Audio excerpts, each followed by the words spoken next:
Maurice abrite depuis hier le Salon du Livre au Centre Swami Vivekananda Pai. Cette première journée a été marquée par plusieurs forums, axés entre autres sur le livre numérique ou encore la littérature africaine. Des auteurs et éditeurs mauriciens et étrangers y ont participé. À retenir également lors de ce salon la présence de diverses institutions qui œuvrent pour la promotion du livre. Sylvana Parimaman Mutusami.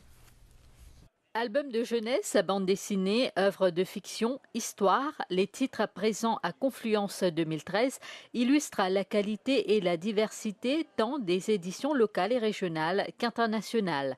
Du côté mauricien, on retrouve de jeunes auteurs aussi bien que des noms connus.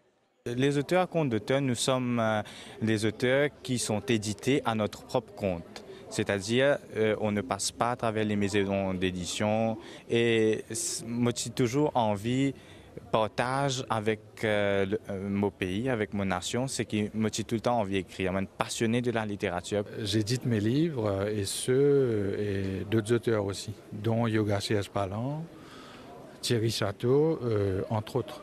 De la poésie, des romans, des œuvres, on peut dire à vocation sociologique.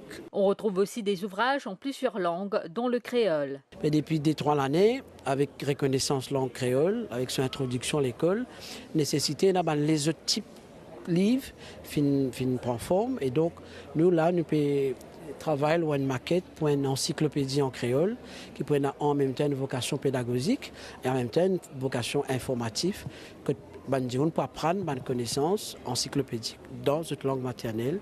Et puis, il y a les institutions qui, à travers leurs activités, incitent les jeunes à la lecture. C'est le cas pour les centres de lecture qui existent à Maurice, uniquement en région rurale. Les centres sont au nombre de 17 à Maurice et 3 à Rodrigue. Le but, c'est évidemment de promouvoir la lecture, mais à travers des animations culturelles. Bon, alors ça, vous avez des ateliers de slam, des ateliers de dessin, vous avez des ateliers de peinture et dessin.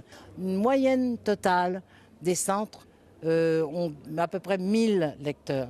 Assiste-t-on aujourd'hui à la disparition graduelle du livre en papier qui cède sa place au numérique? Si oui, est-ce une si mauvaise chose? La question faisait débat au salon. J'ai le plus grand respect pour la jeune génération, mais les gens lisent de moins en moins. C'est pas de leur faute. Le monde est envahi par la télévision, par l'internet. J'ai l'impression que c'est une transition, mais en même temps, on va rester attaché aux livres. Les livres vont continuer à nous enrichir, à nous éclaircir, à illuminer notre vie. La technologie et les livres, Vinod Padou a voulu mettre l'une au service de l'autre. Il a créé une bibliothèque numérique. Donc la bibliothèque numérique de l'île Maurice, c'est un projet que nos PC regroupe tous les textes d'auteurs mauriciens qui sont dans le domaine public et nous pouvons numériser, nous pouvons le nos sites et n'importe qui s'en a capable de gagner gratuitement, downloader gratuitement.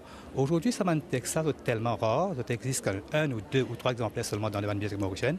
Donc c'est une occasion pour qu'on donne toute l'occasion, tout mauricien, non seulement mauricien, mais aussi au niveau international, un chercheur, un écrivain, un étudiant. Donc ça peut gagner pour trouver un document pour étudier un texte, etc. sur le site internet.